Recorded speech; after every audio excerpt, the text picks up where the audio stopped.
Hello students, आज हम 8वीं क्लास इंग्लिश सब्जेक्ट और थर्ड ईयर पार्ट पढ़ेंगे।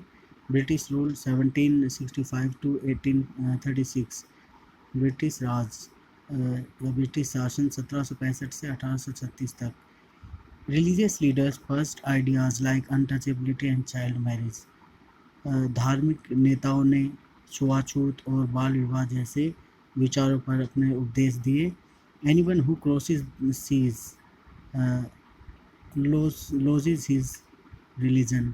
अब ये साधु कहते हैं कि यदि कोई भी यदि समुद्र पार करता है तो वह अपना धर्म खो देता है। यहाँ ये व्यक्ति जो हैं ये उपदेश दे रहे हैं, all the misery in the world is due to women. इस संसार में सारे दुखों का कारण औरत है। The truth was that Indian had lost self respect. सच्चाई यह थी कि भारतीयों ने आत्मविश्वास खो दिया था। द ब्रिटिश स्कॉन्ड देम, और अंग्रेज़ उनसे नफ़रत करते। स्कॉन होता है घृणा करना, नफ़रत करना।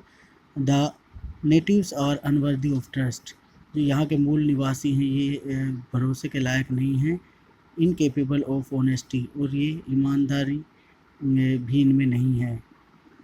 True your honour but I am honest. सच है माननीय, परंतु मैं ईमानदार हूँ। ये व्यक्ति जो भारतीय है, लेकिन ये जो व्यक्ति आपस में बात कर रहे हैं इनको कहता है। बीइंग मर्चेंट, व्यापारी होने के नाते। The British wanted quick profits, अंग्रेज तेज़ी से फ़ायदा चाहते थे। Their heavy taxes for farmers to abandon their fields, और उनके भारी जो टैक्स थे उन्होंने मजबूर कर दिया किसानों को उनके खेत छोड़ने के लिए। अबंडन होता है छोड़ना। But your men are taking all my crop, लेकिन आपके आदमी मेरी सारी फसल ले जा रहे हैं। You are still in arrears, हम तुमसे अब भी कर मांगते हैं, या हमारा अभी तुम्हारी तरफ कर बकाया है। If you don't pay next week, यदि तुम अगले सप्ताह पे नहीं करते, नहीं चुकाते, I will send you to jail, तो मैं तुम्हें जेल भेज दूँगा। इनएविटेबली फैमिन्स फॉलोड, और इनएविटेबली होता है जिसको रोका ना जा सके, स्टॉप नहीं किया जा सके, यानी लगातार जो अकाल थे वो आए। बिटवीन 1822 एंड 1836, 1822 और 1836 के बीच 15 lakh Indians died of starvation, 15 lakh भारतीय भूख से मर गए। Still the British invented their other methods which gave them more profits।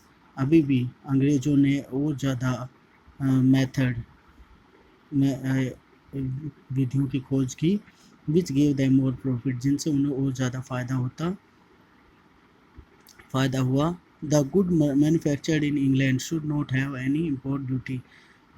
England में बना हुआ जो सामान है उस पर कोई इंपोर्ट ड्यूटी आयात कर नहीं लगाना चाहिए। वैन ब्रोट इनटू इंडिया, जब यह भारत में आता है या लाया जाता है। अ गुड आइडिया, एक अच्छा विचार। The East India company's laws began to cripple Indian industries, और ईस्ट इंडिया कंपनी के जो कानून थे वो भारतीय उद्योगों को नष्ट करने लगे। The British policies ruined the expert artisans and their business. अंग्रेज़ की नीतियों ने भारतीय काश्तकारों और उनके बिजनेस को बर्बाद कर दिया। Thank you for watching.